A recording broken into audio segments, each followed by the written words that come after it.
lii day ab exposé la bu daayira étudiant boo war a dem waaw du magazine la boo xamante ne pencum paale nañ ko université Baye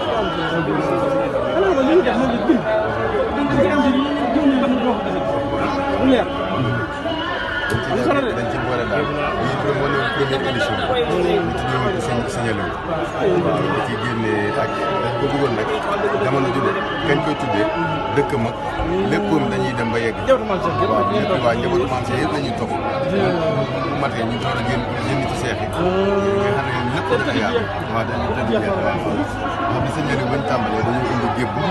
indi mbawal waaw gébb bi bët gaanee waaw ak ceen bi am solo yi nga coordonné yi nga xamante ne pour bëggoon dem tey ñu ko yëpp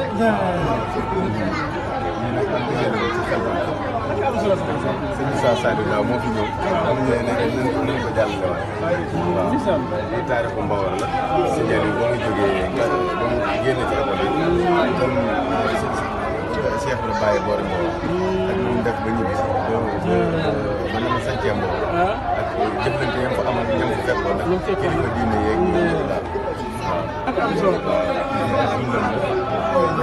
ak lettre la boo xam ne sëñ Aliou ko bindaloon donc yi nga xamante ne ci di leen soññi ñu gën a xàjjee français bi nga leen tekki ne rek xamante ne ci di leen soññi ñu gën a xàjjee français bi nga leen tekki ne rek